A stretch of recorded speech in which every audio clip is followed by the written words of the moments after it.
Hello everyone. We have our news for the week, so let's go through everything. Maintenance is normal time as usual. So this time we are getting Neovision's Esther. So we have a login for that. Getting our 30 shards. They're tossing in a 50% Super Trust Moogle. We do get a red pearl in there.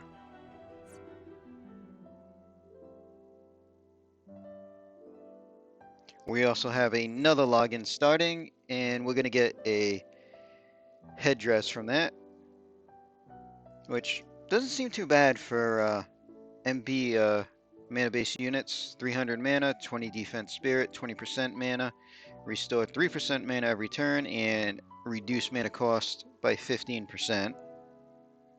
Aside from that, some Trust Moogles, some Lapis, some VIP coins.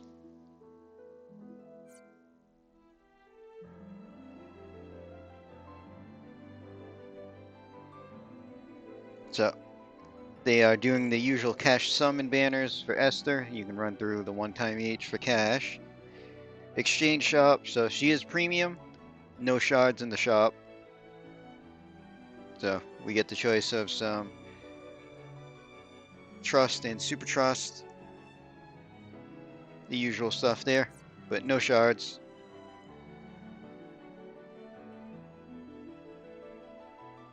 Fountain of Lapis is coming back, usually a decent deal on that.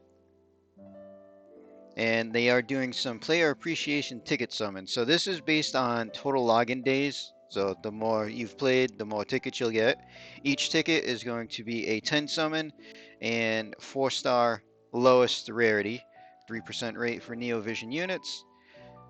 So based on the days that you have logged in, we'll decide how many tickets you can get. There's going to be a maximum of 15 tickets. So that's 150 max summons and goes down there based on login days. So that's actually kind of nice.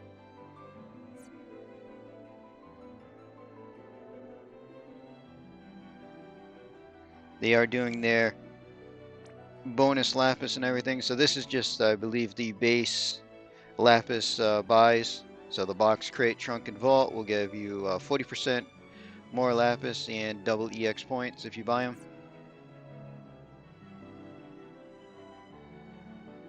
And then we are finally getting some more abilities. So this is mainly EX abilities and then crowns for Adele and Physalis Neovision.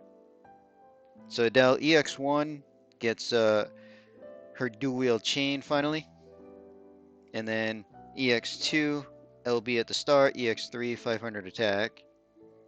And then her crown skill is the Shining Art Ultimate Gem Strike. So consume limit to damage all enemies. So it's a 350 to start, and then 4 crowns to turn it up to 3,700. So decent hit there. Still, Master Crowns are way too rare. And Physalis, so EX2, she gets LB at the start of turn, and her LB changes. So her LB is going to change to deal Ice Magic with the self boost maximum of 170. EX3, she gets 1,000 magic, which is actually kind of nice because for the most part everybody only gets 500 of their stat. And then her crown one is the one that changes her LB effects. So maxed out for 4 crowns is 215 on the max on the limit burst, which is okay. Still though, we need more crowns. I've been avoiding using mine just because of how rare they are. Alright, so Neovision Esther is bringing in a new mechanic, and it's essentially a new type of Magnus ability. So for hers, her Magnus ability is going to use up all the charges to use it once, and then her limit burst will refill 1 charge to her Magnus abilities. So looks like from the video, her Magnus is going to take 3 charges, so then you'll need the limit burst 3 times to use it again. Which hopefully, because of that, it should be pretty strong. But we'll see all the details there when the data mine actually hits.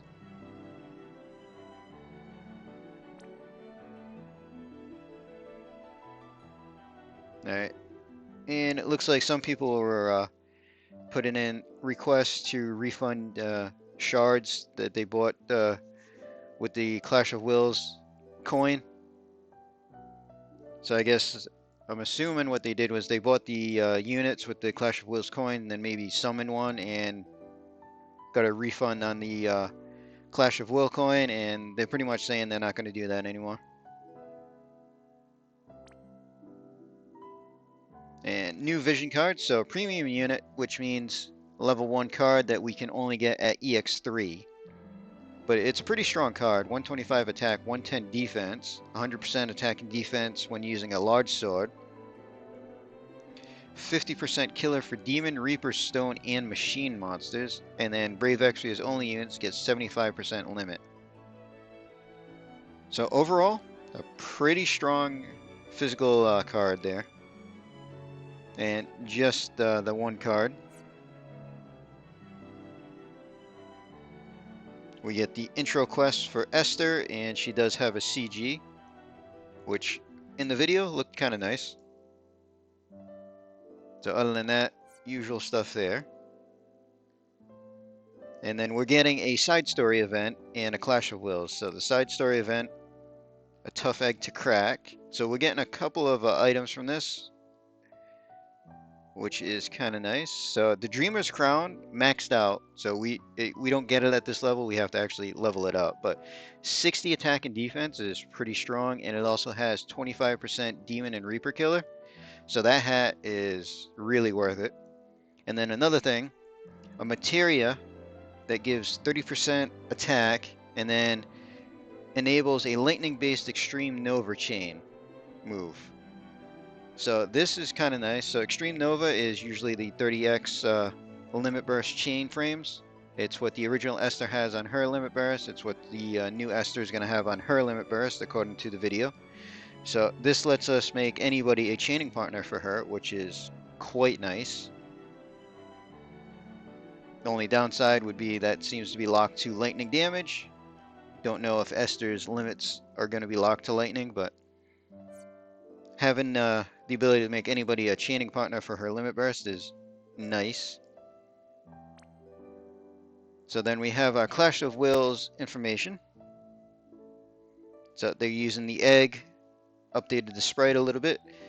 So it's going to do a lot of lightning and earth attacks, and I guess from the video she mentioned a large non-elemental physical attack every few turns or something, which I think is what we prevent with disease maybe. We'll find out. It's going to buff itself when its health reduces so much. And the big gimmick here for this one is deal lightning damage every turn. If you don't deal lightning damage a turn, it's going to counter apparently. Don't know how many turns it's going to take. I'm going to guess about 5 of dealing lightning damage in a row, and it's going to debuff itself greatly. Seems to be where we're going with that. This Clash of Wills boosting break resist is going to be the big morale boost. And so they're going to give us a morale skill that boosts break resist. And then the enemy is going to get the ability to reduce healing on the party. And they're changing up the challenge a little bit. So health lock and party initial health 20% as a new option. And then just the pass and the details that are for this current season, which haven't changed. It's still just the hat. So then the banner, so premium unit, this means 60,000 Lapis to Pitier. Also means there's going to be a lack of shards. So essentially you're going to have to run through the steps 5 times. 60,000 Lapis total, because you need the 20 tickets for a pity. She does have a 4% rate for Neo Vision. Of course, that's not exactly 4% rate for her, just a 4% Neo Vision rate on the banner. So she does have a shift form. She is true brave shift from what I've seen in the video. So her base is just a physical attacker. Her shift is a physical attacker and physical tank. So yeah, true brave shift listed there. We looked at the card already. So Super Trust is a two-handed greatsword. So for Esther and just Esther, she's going to get 500 attack from it. Everybody else is going to be able to get 75% limit damage off it. Quite a nice sword right there. And then her regular trust, 60% attack and defense and 25% Demon Reaper, Stone, and Machine Killer. So even her regular trust is rather nice. So the usual 500 attack EX skill. And then they do showcase one of her new Magnuses. So it takes 3 charges to use. Reduce resistance to large swords. Deal damage to one enemy. Boost limit damage. Boost damage of certain limits. And fill limit gauge for caster. So have to see what those numbers are, but it should be pretty much a good setup to limit burst. And then she gets a cooldown to use 10 of her limit crystals and reduce damage taken and activate a morale-based barrier for everybody and enable the caster to evade 5 times. So in the video, they pretty much said her limit burst is going to be very strong. So at bare minimum, her limit burst should be on like Sephiroth level. We'll see if they make her stronger than that or not. But they did, you know, point out the fact that she's a strong limit burst character. We'll have to see just how tanky her shift form is, seeing they gave her the physical cover tank stuff. But all that, we have to wait for the data mine because they don't put any numbers in the actual news here. But she does look like a nice unit. I'll probably be pulling for her myself. And then they gave us a little note from the developers. So pretty much they apologized. They said the lack of shards for Xenogears was for balance reasons because of how strong the units were, which, I mean, is true, and partially like they didn't really boost the meta too much overall. They're not using weapons. They're not getting like variants like double hand units are that we used to or anything like that. They just have a lot more attack than we used to. And then they pretty much said a lot of the missing unit upgrades is because they've been focusing on Clash of Wills, which is the most popular event in the global version. And they will try to not lose any work on Clash of Wills, but also try to give us more of the unit upgrades. So we'll see how they manage that. If they can do it, that would be great. I'm not super hopeful because they seem to focus more on War of the Visions at the moment. But I mean, if they can pull it off, we definitely need a lot of the older units to get some upgrades. There's a bunch of units that are a lot of fun to use, and without the NVAs and even just like skill boosts for them, you just can't use them quite as much. But that's all the news that we have right now. So we get a new premium global original unit, Clash of Wills focused, and she's got a CG that looks kind of nice. So the unit looks nice. They apologize. We'll see if they hold up to what they said there or not. If they do, it'd be good. But that's going to be a let's see at this moment.